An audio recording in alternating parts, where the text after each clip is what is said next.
Hey, Leroy. Hey, Kaitlyn, how you doing? Good. How are you? I'm so happy to be sitting here with you finally today. Yeah, I'm feeling blessed. I'm feeling really blessed. I'm so happy. Welcome to our fireside chat. This one's been a long time coming. We had to reschedule a little bit. You know, the world's Hmm. COVID's still going around. Yeah, COVID's crazy. But I am so happy to finally get to sit down with you. And I'm just really excited to dig in and find out a little bit more about you and about your series for DSP. So I hope you're excited too. Thank you. I'm very excited. Ever since my first book came out last summer, it's been crazy. It's like a new world, right? Yeah, It's fun. It's fun. yeah. So tell me a little bit about yourself. You're from Delaware, right? Or you're living in I Delaware? live in Delaware. I'm from Maryland originally. Okay. I did 7.5 years in the Air Force, and it was in the air. I've always been interested in Native American culture since I was a child, but I didn't start getting into the history of the fur trade and the mountain men until I got in the military. And Wow. yeah, when I was stationed in Japan, I saw a miniseries called Into the West, which came out, I think, June of 2005. And the first episode was about the mountain men. Okay. And that's what got me interested into the fur trade. Then after I got out of the service, I moved to Montana for 3.5 years, graduated from Montana State University in Bozeman, Montana, Okay. and where I got a degree in history and a minor in Native American studies. That's awesome. And how long were you in Japan for? How long were you stationed Three there? and a half years. Wow, that's a long time. Yeah. What was that like? It was different. It was different. It was fun. Out of my, like, I was in the Air Force for 7.5 years, so I was stationed in Japan for 3. I did 2 years in England, and then I was stationed twice in North Dakota. My first duty station was at Grand Forks Air Force Base, North Dakota, and my last duty station was at Minot Air Force Base, North Dakota. Wow. And I So can't believe that's where like you picked up the Mountain Man in Japan. In- yeah, it was, like I said, it was a TV miniseries. Like when I was a child, now, like I said, I've always been interested in American Indian culture. Like when I was a child, I used to watch um movies. Like I remember when I saw Dances with Wolves. Then I Okay, saw yeah. Geronimo starring Wes Studi, and then TNT did a couple of Native American series: Crazy Horse, Tecumseh, Geronimo, and I remember members of the Crow Reservation did a powwow at my school. I was in high school, so I think my freshman year in high school. That's awesome. Wow. I didn't know this about you, Leroy. See?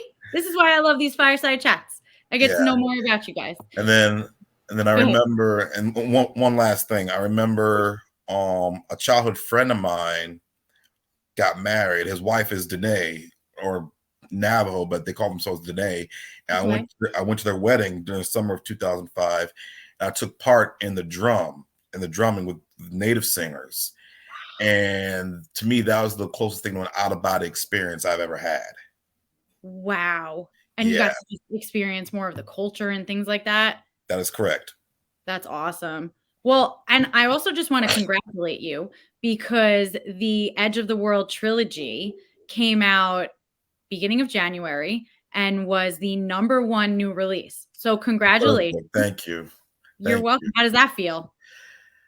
Uh, I'm still trying to let it sink in. Yeah, it's awesome. You're a bestseller. Yeah, I never thought I'd become a bestseller, but So, like I said, I'm still trying. I'm not trying to let it get to my head, but I'm still trying to let it sink in. um, I can, I can imagine. Tell me more about the trilogy. So, the third book came out in early January called Two Hmm. Worlds, One Family, but Yeah. it's part of the Edge of the World trilogy. Tell me Yes. more about it. Well,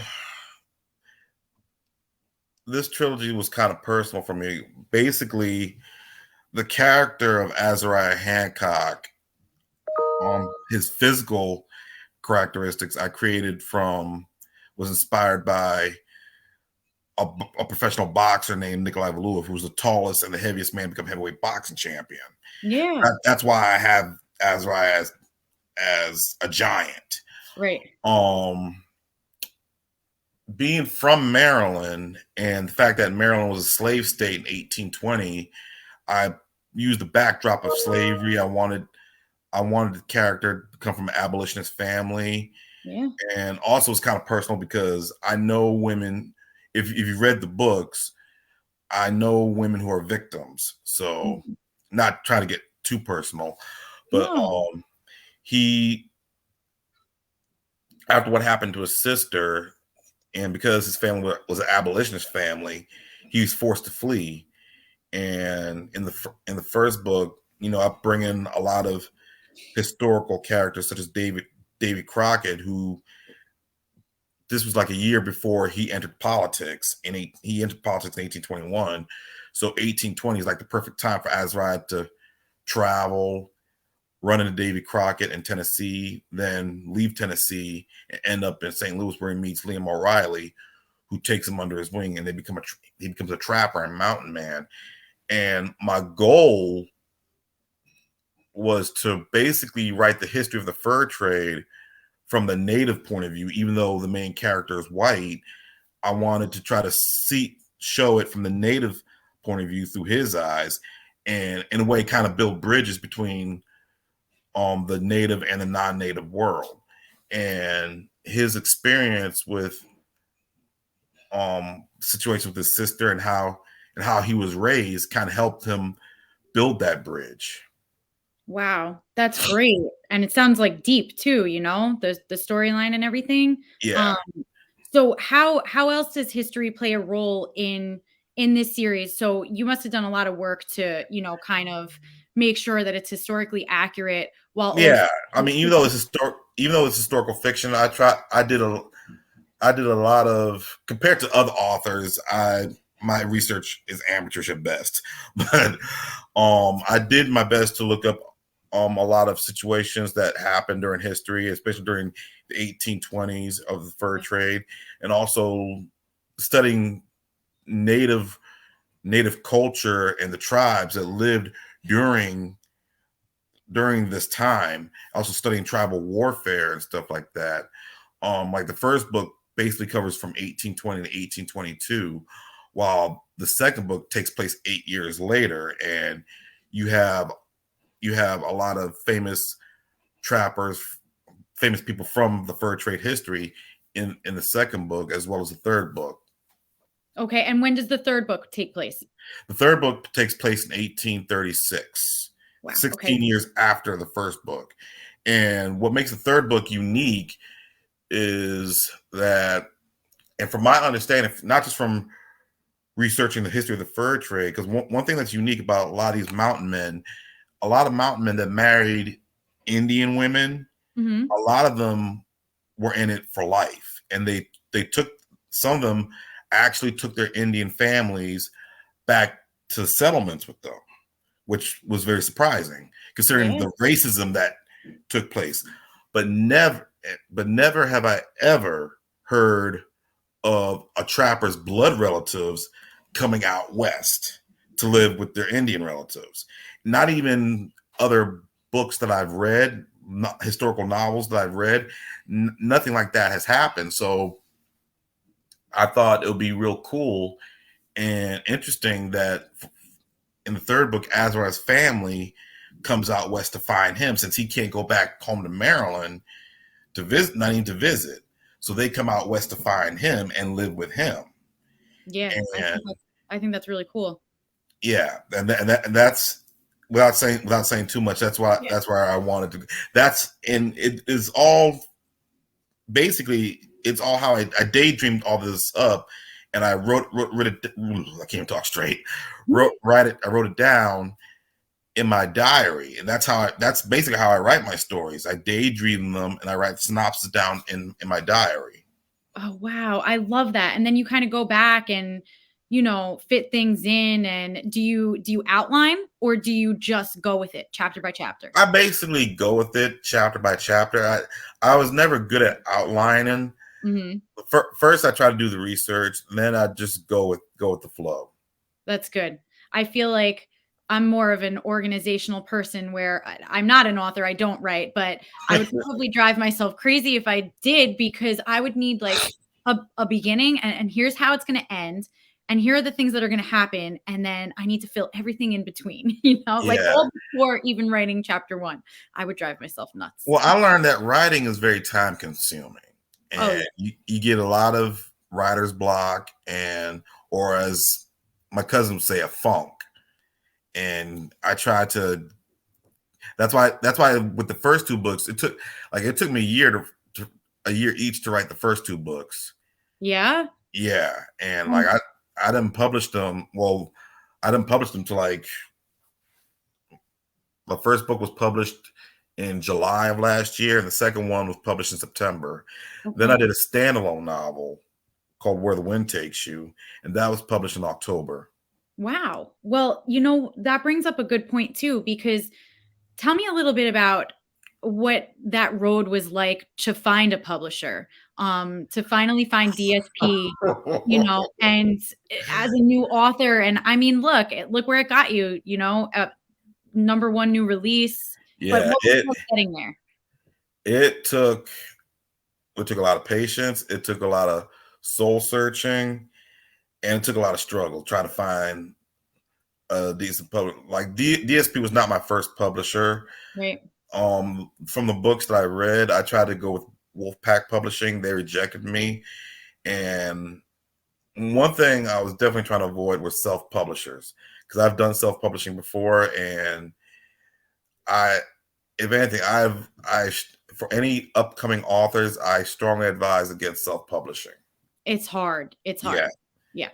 It's a lot of and work, a lot of money, a lot of time, yes, really really difficult to just you want your readers to enjoy the story, like just the creative story that you have as an author. And I don't know, I find a lot of the time with self-publishing it just takes away from that, takes away from that process of really focusing on writing the book, and telling that creative story. exactly, yeah, and not to mention the money. I mean, money Yeah. that you don't have.